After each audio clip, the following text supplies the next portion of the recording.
Hello Basha Party, I'm your physics faculty from school.com and today we are going to start the next lecture of current electricity. In previous lecture we have to talk about the combination of cells and related to the numericals, okay?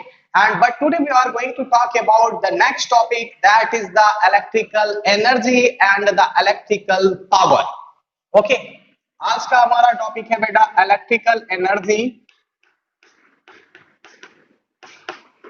and electrical power. And what electrical power? Okay, one by one करके समझते हैं कि what is the electrical energy and what is the electrical power. सबसे पहले समझेंगे अपन लोग electrical energy. Electrical energy क्या है? इलेक्ट्रिकल एनर्जी क्या है? Okay, you are seeing that this is the figure which I have to draw. बेटा you are seeing that ये आपका एक बैटरी है या you can say source of EMF. Battery या सेल को क्या बोलते हैं? Source of EMF. एंड ये जो सोर्स ऑफ EMF है, this is the positive terminal and this is the negative terminal. और किसी भी बैटरी का जो पॉजिटिव टर्मिनल है वो ऑलवेज क्या कंस्टिट्यूट करता है? करंट कंस्टिट्यूट करता है. तो इस वे से आपका करंट फ्लो हो रहा है कुछ इस पाथ में. मैंने इमेजिन कर लिया है कि इस पाथ को कवर करते हुए करंट फिर से कहां पर एंटर कर रही है? Negative and of the source of EMF में, या negative terminal of the source of EMF में फिर से एंटर कर जा रही है. ओके, अब जाहिर सी बात है जो करंट कंस्टिट्यूट होती है, करंट फ्लो करती है, वो चार्ज के मूव करने की वजह से होती है. बट चार्ज किस डायरेक्शन में मूव करता है? ऑलवेज अपोजिट डायरेक्शन में मूव करता है. तो जिस डायरेक्शन में करंट फ्लो हो रहा है तो इसके अपोजिट डायरेक्शन में क्या फ्लो होगा बेटा? चार्ज. मैंने सपोज किया कि चार्ज आपका कितना फ्लो हो रहा है? Q.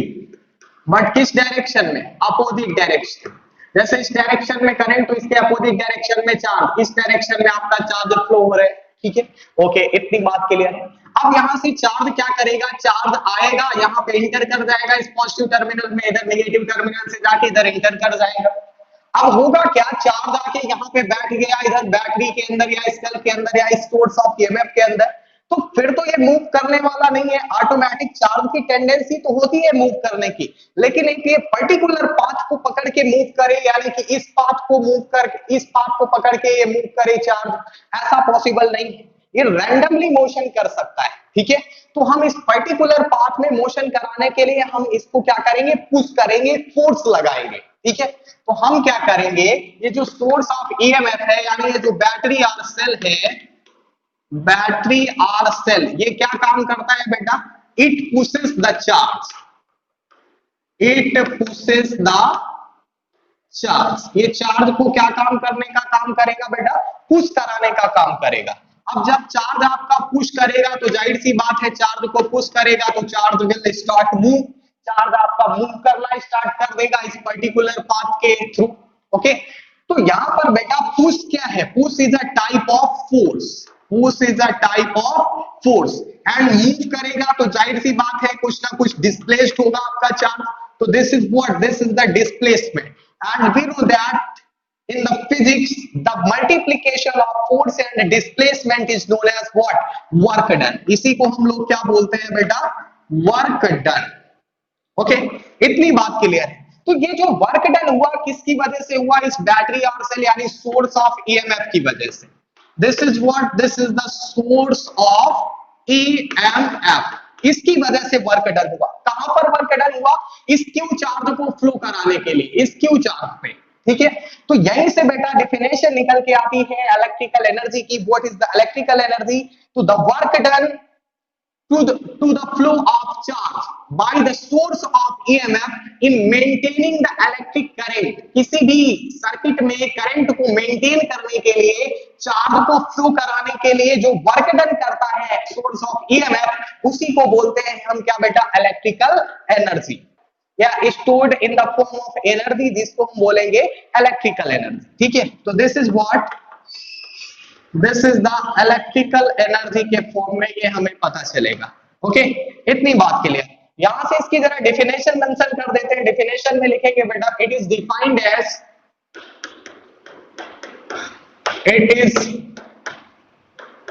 defined as the total work done,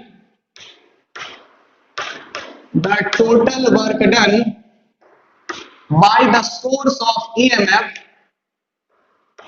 by the source of EMF. यहां पे बेटा सोर्स ऑफ ईएमएफ में भी बैटरी और cell, okay, maintaining the flow of current, maintaining the flow of current in the given electrical circuit, in the given electrical circuit, in the given specified time, in the given specified time is called electrical energy, is called what? Electrical energy. ये आपका concept है electrical energy का। अब यहां से बेटा जरा इसका जो आपका वोल्टेज है इस बैटरी का, दैट इज V, तो आई हैव टू सपोज इसके इस अक्रॉस एंड के जो पोटेंशियल होगा दैट विल बी V, और इधर जो आपका अक्रॉस द एंड जो पोटेंशियल होगा आई हैव टू सपोज 0, तो that means potential difference across the battery कितना रहेगा? V रहेगा। तो यहां से जरा फाइंड आउट करते हैं बेटा potential difference across the battery, across the battery. तो यहां से हो जाएगा V minus 0, potential difference V minus 0 is equal to W external, यानी work done by the external force upon charge कितना है? Q।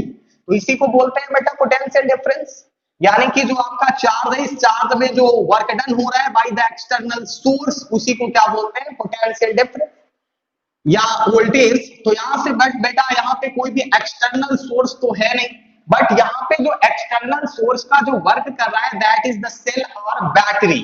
तो यहां से वी कैन राइट बेटा V is equal to W cell और बैटरी, सेल और battery upon में क्या हो जाएगा? Q। तो that work done is stored as a energy in the charge and that energy is known as what? Electrical energy। तो यहीं से हम मेंशन करेंगे बेटा W cell is equal to Q into V, and यही जो work done है जो सेल कर रहा है इसी को क्या बोलते हैं? Electrical energy. तो यहां से हम मेंशन कर सकते हैं बेटा E इज इक्वल टू आपका क्या हो जाएगा? Q into V। ये आपका फॉर्मूला निकल के आ जाएगा इलेक्ट्रिकल एनर्जी का। एक बार फिर समझते हैं इस कॉन्सेप्ट को। मैंने कहा अगर आपका कोई भी सोर्स ऑफ ईएमएफ है, सोर्स ऑफ ईएमएफ करता क्या है? It always pushes the charge, charge को पुश कराता है। जब आपका चार्ज पुश होगा तो it will start move. Push का मीनिंग क्या है? Push is a type of force, push is a what? Push is a type of force. Move करेगा कुछ ना कुछ, डिस्प्लेस्ड होगा, डिस्प्लेस्ड का मतलब है displacement, force into displacement is known as what? Work done, and that work done is stored as a energy in the charge and that energy is known as what? Electrical energy. कैसे निकालेंगे? Potential difference या potential drop across the battery हमने find out किया, but यहाँ पे external source नहीं है, यहाँ पे क्या है? एक्सटर्नल सोर्स आपका सेल और बैटरी। तो यहाँ पे work done by the cell और बैटरी, तो यहाँ से that work done by the cell और battery is known as what? Electrical energy. तो यहाँ से E इज इक्वल टू क्या आ गया? Q into V। अब यहीं से अगर बात करते हैं बेटा जरा और आगे की बात, कुछ हिस्से इंपॉर्टेंट बात करते हैं इससे रिलेटेड। आगे की बात क्या है इधर समझिए। The total charge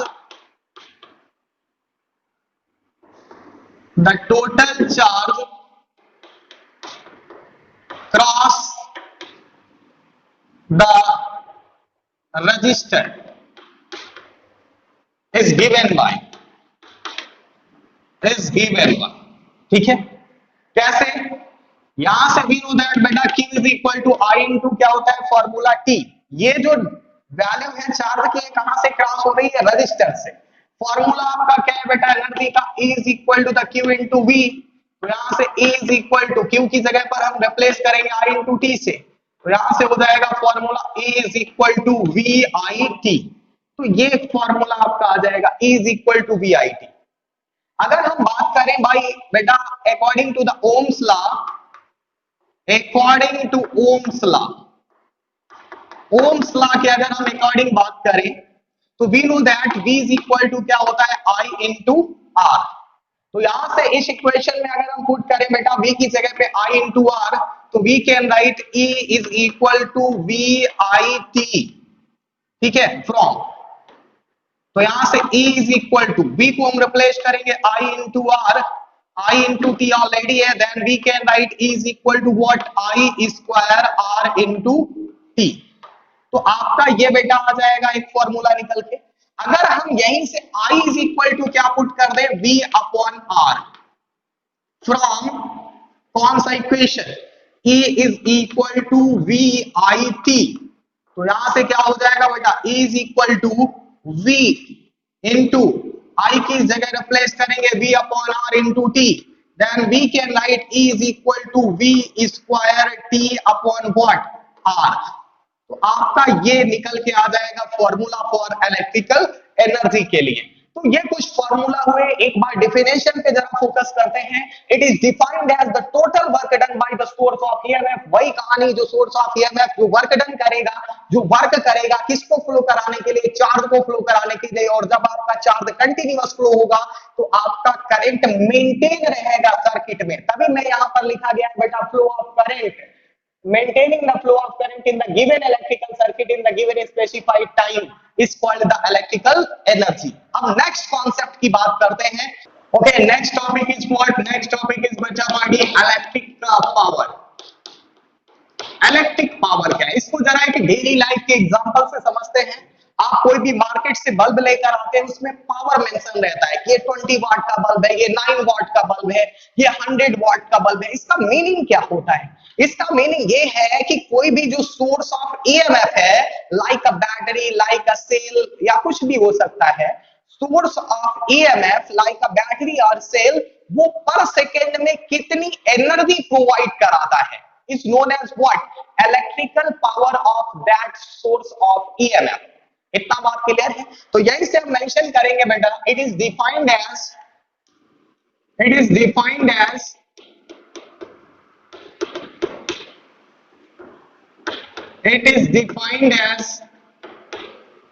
the electrical energy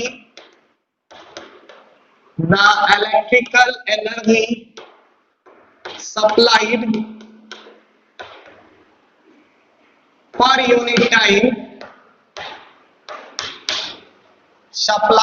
unit time to maintain flow of current, to maintain flow of current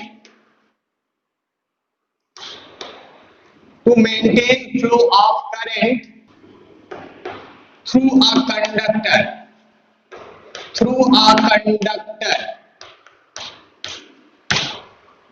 conductor, okay, इतनी बात क्लियर। तो ये क्या ही नहीं है, आपकी इलेक्ट्रिकल एनर्जी है supplied by the source of EMF to maintain the flow of current through a conductor. इतनी बात क्लियर है कि हमें इलेक्ट्रिक पावर क्या होता है। तो यहां से हम मेंशन करेंगे it is denoted by P। तो यहां से P इज इक्वल टू क्या हो जाएगा बेटा, इलेक्ट्रिकल एनर्जी और वर्क डन अपॉन क्या बेटा, टाइम।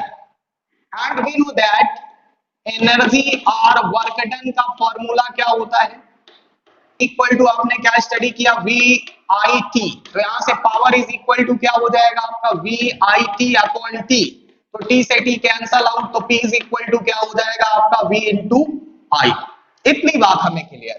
अब ये जो फॉर्मूला निकल के आया, ये वैलिड कहां है, इसको जरा समझते हैं। ये सपोज दैट आपका कोई भी सोर्स ऑफ ईएमएफ है लाइक अ बैटरी और सेल, इसका जो वोल्टेज है दैट इज V, और इस पे I करंट फ्लो है इस डायरेक्शन। और एक दूसरा केस ये है कि आपका ये क्या है, सोर्स ऑफ ईएमएफ है, this is the positive terminal, this is the negative terminal, and the voltage of this battery is V and the current is flowing on this direction. तो ये क्या कहानी। तो यहां पर देखो बेटा, इस सेल या बैटरी में करंट टुवर्ड्स द सेल और बैटरी फ्लो हो रही है। दैट मीन्स ये आपका सेल क्या हो रहा है, चार्ज हो रहा है। सेल क्या हो रहा है बेटा, तो ये आपका किसका केस हो जाएगा, चार्जिंग का। And you are seeing that ये जो आपका सेल और बैटरी है सोर्स ऑफ ईएमएफ के करंट प्रोड्यूस कर रहा है, दैट मीन्स इससे करंट क्या हो रही है, करंट फ्लो हो रही है। दैट मींस ये आपका सोर्स ऑफ ईएमएफ क्या हो रहा है, डिस्चार्ज हो रहा है। तो ये चार्जिंग का केस हो गया, ये डिस्चार्जिंग का केस हो गया। तो यू आर सीइंग दैट कि यहाँ पे पावर डिसिपेट होगा, यानी कि कहीं ना कहीं से जो करंट फ्लो हो रही है, कोई वर्क डन कर रहा है करंट को फ्लो कराने के लिए इस सोर्स ऑफ ईएमएफ में, ठीक है। तो यहाँ पे आपकी जो पावर है वो डिसिपेट हो रही है, डेसिपेटेड। जो पावर डिसिपेटेड होगी वो क्या होगी बेटा, V इंटू आई के इक्वल होगी। और यहां से आपका पावर क्या हो रहा है, जनरेट हो रहा है इस केस में। तो यहां पे बेटा जो आपका पावर है वो जनरेट हो रहा है, power generated is equal to क्या हो जाएगा, V इंटू आई। इतनी बात क्लियर। अब यहीं से अगर एक और फॉर्मूला की अगर बात करें बेटा, W का आपका या WRE का फॉर्मूला होता है आई स्क्वायर आर टी, आई स्क्वायर आर टी। तो यहां पे अगर हम प्लेस करते हैं बेटा तो P is equal to I square R T upon में क्या हो जाएगा, T। T से T कैंसल आउट, तो P is equal to I square क्या हो जाएगा, R। तो आपका ये फॉर्मूला है, ये फॉर्मूला कहाँ के लिए वैलिड है इसको भी समझते हैं। सपोज आपका ये कोई भी एक रजिस्टर है, इस रजिस्टर में कितना करंट फ्लो है आई एंड इट्स रेजिस्टेंस कितना है, capital R. And the potential difference across this resistor I have to suppose कितना है बेटा, V पोटेंशियल डिफरेंस। तो यहाँ पे आपका करंट आई फ्लो हो रहा है, ये आपका रेजिस्टेंस आर है। तो अगर आपका करंट रेजिस्टेंस से क्रॉस हो रहा है, पास हो रहा है, तो वहां का आपका जो पावर है वो ऑलवेज डिसिपेटेड होगा। क्या होगा, डेसिपेट होगा। तो यहाँ पे आपका पावर क्या होगा बेटा, डिसिपेटेड होगा, डेसिपेटेड होगा ऑलवेज, ऑलवेज। ठीक है। तो यहां से बेटा ये जो फॉर्मूला है ये पावर डिसिपेटेड का फॉर्मूला है, लेकिन किसके लिए है, ये आपका सीरीज के लिए, जब आपके रजिस्टर्स किसमें कनेक्टेड हो, इन सीरीज कॉम्बिनेशन में। दूसरा फॉर्मूला वर्क डन और एनर्जी का, दैट इज बेटा V square T upon R। अगर हम इस इक्वेशन में इसको प्लेस करें, P is equal to V square T upon R into T से T कैंसल आउट, तो यहां से V कैन राइट बेटा P is equal to V square upon क्या हो जाएगा, R। तो एक फॉर्मूला आपके लिए ये निकल के आ जाएगा V स्क्वायर अपॉन R। तो ये भी आपका पावर डिसिपेटेड का फॉर्मूला है, लेकिन कब के लिए, पैरेलल कॉम्बिनेशन के लिए। इसके लिए पैरेलल कॉम्बिनेशन के लिए। तो ये कुछ फॉर्मूले हमने डिस्कस किए कि यहाँ पे पावर डिसिपेटेड हो रहा है, दैट मींस बैटरी को कोई भी external source of EMF current provide करा रहा है, और यहाँ पे क्या है, जो सोर्स ऑफ ईएमएफ है ये खुद करंट प्रोवाइड करा रहा है, करंट फ्लो करा रहा है। दैट मींस यहाँ से पावर जनरेट हो रहा है। ये डिस्चार्जिंग का केस, ये चार्जिंग का केस, इसके लिए फॉर्मूला, इसके लिए ये, इसके लिए सीरीज के लिए, पैरेलल के लिए हमने डिस्कशन किया। ओके बेटा, अगर हम बात करें इसके यूनिट की, तो इसकी यूनिट क्या होगी, इसकी यूनिट होती है वाट। तो यहां से इसकी यूनिट हम लिख सकते हैं P इज इक्वल टू, इसका एक फॉर्मूला क्या निकल गया, V इंटू आई। तो इसको हम लिख सकते हैं बेटा 1 volt into 1 ampere, 1 volt into 1 ampere. तो we can write 1 watt is equal to what, 1 volt into 1 ampere. ये आपका यूनिट निकल के आ जाएगा। दैट मींस अगर कोई भी आपसे पूछता है कि 1 वाट को डिफाइन करिए, तो आप ये बोलेंगे कि अगर किसी भी करंट कैरिंग वायर में अगर 1 एम्पियर की करंट फ्लो हो रही है and the potential difference across the conductor is 1 volt है, तो ये समझिएगा कि जो पावर है वो कितना है आपका, 1 वाट है। कितने वाट बेटा, 1 वाट। अगर हम बात करें इधर पावर में इसके बिगर यूनिट की, तो इसकी बिगर यूनिट क्या हो जाएंगी, इसकी बिगर यूनिट होंगी आपकी like kilowatt, megawatt and horse power, ये सभी इसकी बिगर यूनिट है। And 1 kilowatt is equal to 10 to the power 3 watt होता है, and 1 megawatt is equal to होता है बेटा 10 to the power 6 watt, and 1 HP is equal to होता है 746 वाट।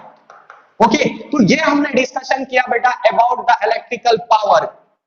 ओके बेटा, ये जो आपकी जो डिसिपेटेड पावर है, अगर हमको इसको कैलकुलेट करना हो तो पावर डिसिपेटेड कैसे कैलकुलेट करते हैं?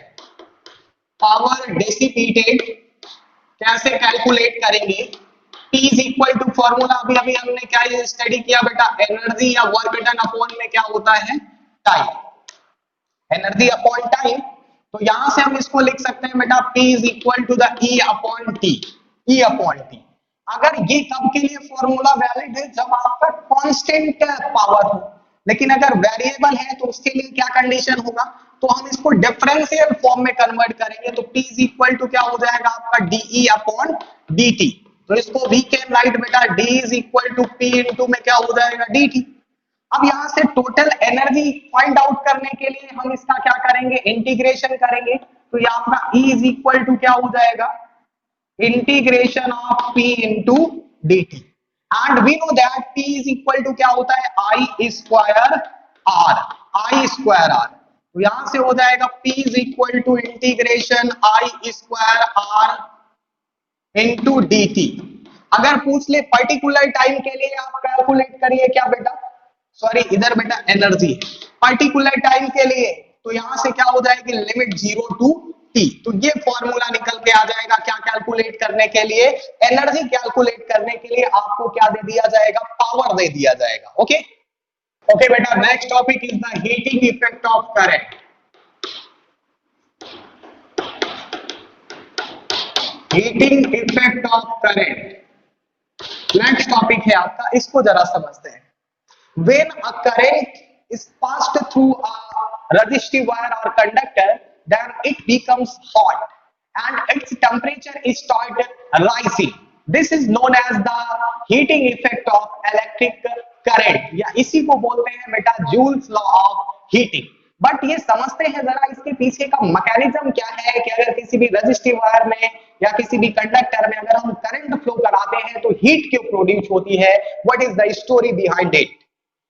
ओके ये सपोज आपका कोई भी एक कंडक्टर है, ठीक है, conductor, and this is what, this is the positive ions which is placed in the metallic lattice, जो आपके मेटालिक लैटिस पर प्लेस्ड है, and this is what, this is the electron.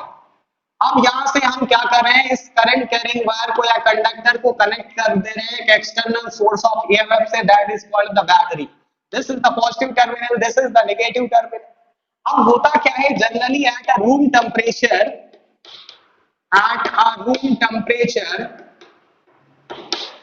At a room temperature कितना होता है, 25 degree Celsius और 27 degree Celsius. ये electron आपके मूव करते हैं। मूव इस दुनिया में कोई तभी चीज करती है जब उसके पास काइनेटिक एनर्जी हो, लेकिन ये जो आपका जो टेम्परेचर है इसको बोलते हैं आपका थर्मल, या जो इलेक्ट्रॉन जो मूव करते हैं इस टेम्परेचर की वजह से उसको बोलते हैं आपका थर्मल स्पीड। और ये जो टेम्परेचर है इसको बोलते हैं थर्मल टेम्परेचर, ठीक है, एटमॉस्फेरिक टेम्परेचर, उसकी वजह से इलेक्ट्रॉन मूव करते हैं। इतना बात क्लियर। तो यहां से इसके पास जो एनर्जी है वो कौन सी एनर्जी है, थर्मल एनर्जी। कौन सी एनर्जी बेटा, थर्मल एनर्जी। इतनी बात क्लियर। अब हम क्या करेंगे, हम इसको एक एक्सटर्नल सोर्स ऑफ ईएमएफ से कनेक्ट कर देंगे, this is the positive terminal. तो यहाँ पर ये इस कंडक्टर का पॉजिटिव एंड हो जाएगा, ये कौन सा एंड हो जाएगा, नेगेटिव। तो यहाँ पे क्या जनरेट हो जाएगी बेटा, इलेक्ट्रिक फील्ड जनरेट हो जाएगी।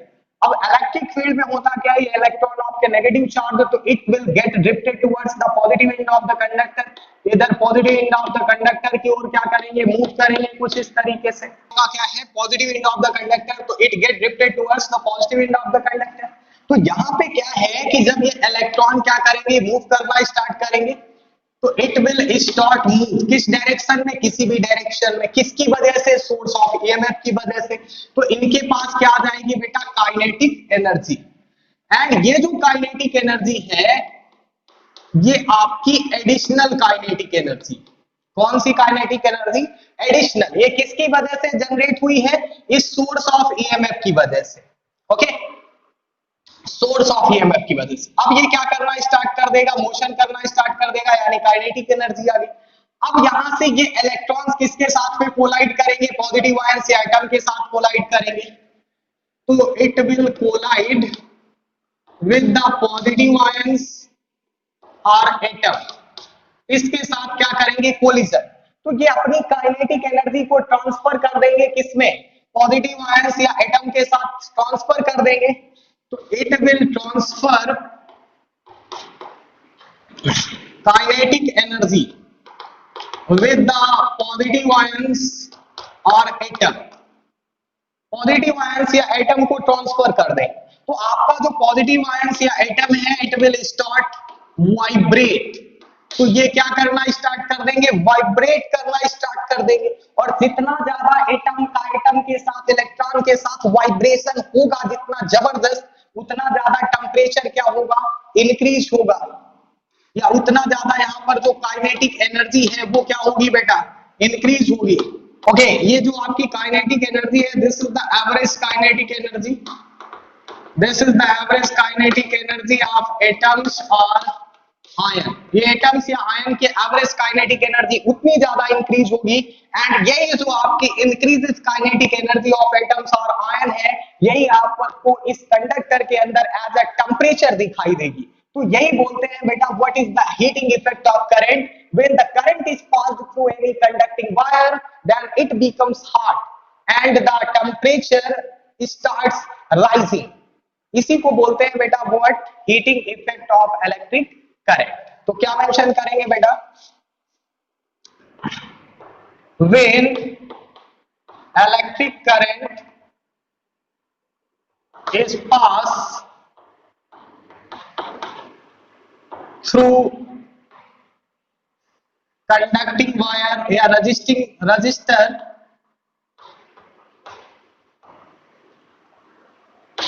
conducting wire,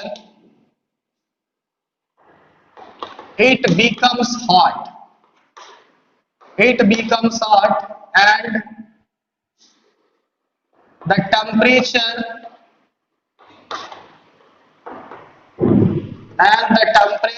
start rising, and the temperature start rising। इसी को क्या बोलेंगे बेटा, is known as heating effect of electric current, is known as heating effect of electric current। Yeah, this is also called Joule's law of heating, this is also called Joule's law of heating, Joule's law of what, heating। इतनी बात के लिए, तो ये बात हमें समझ में आया कि किसी भी कंडक्टर में जब करंट फ्लो होता है तो हीट क्यों प्रोड्यूस होती है, हीट क्यों जनरेट होती है, इस कहानी को हमने समझा। अब बेटा आगे की बात करते हैं जरा, जूल्स लॉ ऑफ हीटिंग क्या है, Joule's law of heating, Joule's law of heating, according to the statement of Joule's law of heating, the heat produced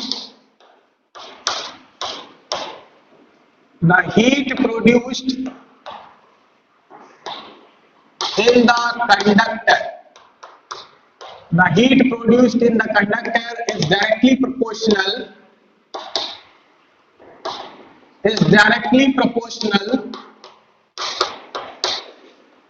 किसके डायरेक्टली प्रोपोर्शनल होता है बेटा, first number, it is directly proportional to the square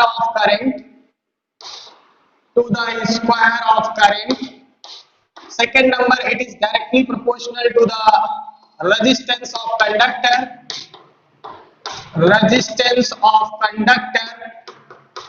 and next one is what, time।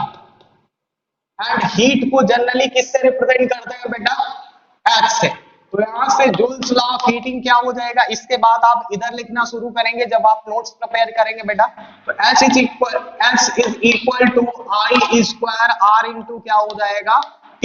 तो ये आपका formula निकल के आ जाएगा जूल्स लॉ ऑफ हीटिंग के लिए, यानी कितनी हीट प्रोड्यूस करेगा कोई भी कंडक्टिंग वायर जब उससे करंट फ्लो होगी, दैट इज द फॉर्मूला। यहां से वी नो दैट बेटा आप चेंज कर सकते हैं, because we know that V is equal to क्या होता है, I इंटू R होता है। तो यहां से I इंटू R की जगह पर आप V मेंशन कर सकते हैं, तो H is equal to V into I into T। तो H इज इक्वल टू एक फॉर्मूला हो जाएगा VIT। नेक्स्ट फॉर्मूले की अगर बात करें तो यहाँ से I इज इक्वल टू क्या होता है V बाई R, मेंशन करिए इधर। S is equal to V square upon R square into R into T, cancel out करिए तो H is equal to the V square T upon क्या हो जाएगा R। तो this is the formula for the heat. किसके लिए formula निकल के आ जाएंगे? हीट के लिए। बट यहीं पर अगर हम बात करें बेटा कि ये जितने भी आपके फॉर्मूलाज हैं ये सभी जूल्स में हैं, इनको कैलोरी में कैसे कन्वर्ट करेंगे? तो यहां से हो जाएगा H is equal to I square RT upon 4.2 calorie. And next one is the H is equal to VIT upon 4.2 calorie, and next formula is H is equal to the V square T upon 4.2 into R calorie. ये आपके formulas हो जाएंगे किसमें बेटा? Calorie में, because heat की एक unit क्या होती है? Calorie.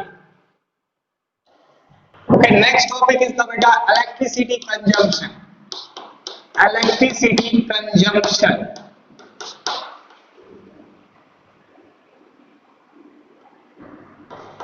electricity consumption. Next topic, what is the electricity consumption? Joule is not the sufficient unit to express the unit of electrical energy commercially, so a special unit kilowatt hour is used in the place of joule.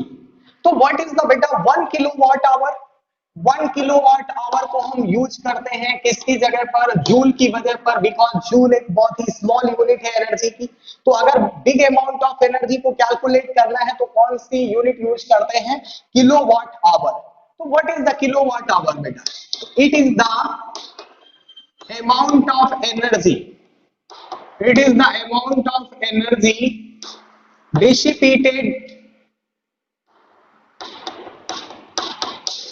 dissipated by any electric circuit in 1 hour. In 1 hour, when the power of electric circuit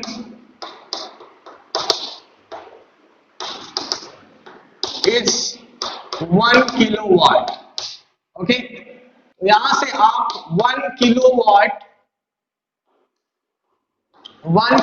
our को you can mention, 1 kilowatt को watt में convert करोगे कितना हो जाएगा? 1000 watt into hour को second में convert करोगे कितना हो जाएगा? 3600। तो इसको you can write 3.6 into 10 to the power 6 क्या हो जाएगा? Watt into second. And watt into second को ही क्या बोलते हैं बेटा? जूल। तो इतने जूल एनर्जी को क्या बोलते हैं? 1 किलोवाट आवर। तो यू आर सीइंग दैट, आप समझ में गए होंगे कि ये बिग अमाउंट ऑफ एनर्जी को कैलकुलेट करने का यूनिट है। ठीक है, okay.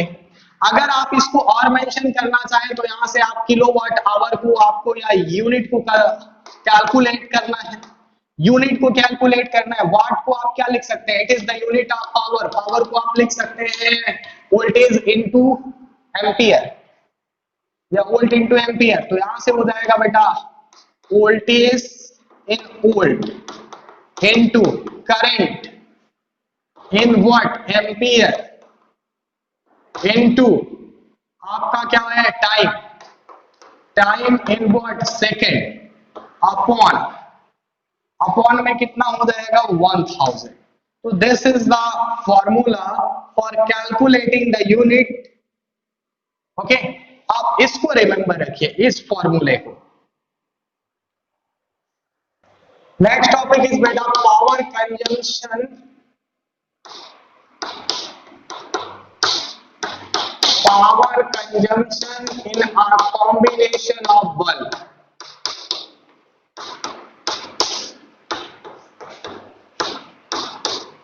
Power consumption in a combination of bulb.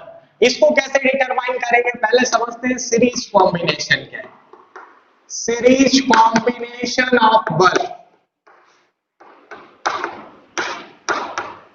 Series combination of, कुछ इस वे में अगर आपके बल्ब कनेक्टेड है, इस वे में आपके क्या कनेक्टेड हो बेटा, बल्ब, सीरीज कॉम्बिनेशन, इसका जो पावर है आई हैव टू सपोज P1, इसका कितना है P2, एंड ये किसी भी एक्सटर्नल सोर्स ऑफ ईएमएफ के साथ कुछ इस वे में कनेक्टेड है, इसका वोल्टेज है V।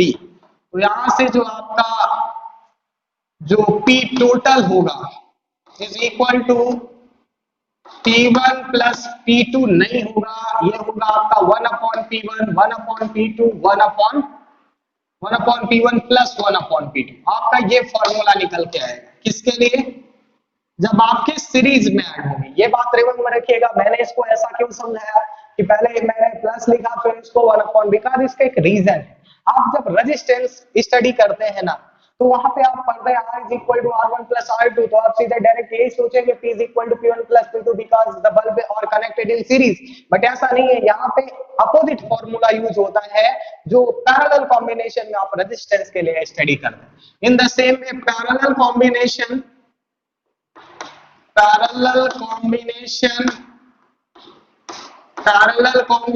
ऑफ बल्ब, इसको कैसे डिटरमाइन करेंगे, इसको भी समझते हैं जरा। ये आपका कोई भी एक बल्ब है and this is the another bulb, they are connected in parallel, कुछ इस वे में आपके एक्सटर्नल सोर्स ऑफ ईएमएफ से कनेक्टेड है जिसका वोल्टेज कितना है V। इसका पावर है बेटा P1, इसका पावर है P2, वोल्टेज दोनों के लिए कैसा होगा, same, because they are connected in parallel.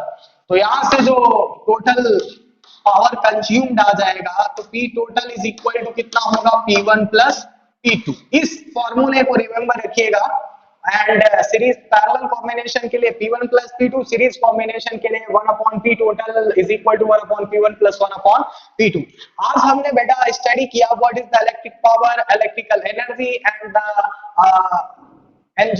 Power consumption, ठीक है, and the heating effect of electric current. अगर आपको इससे रिलेटेड कोई भी प्रॉब्लम हो इस लेक्चर से, go and comment section of the YouTube and comment your problem, I will solve your whole problem. Thanks a lot watching for this video till the end.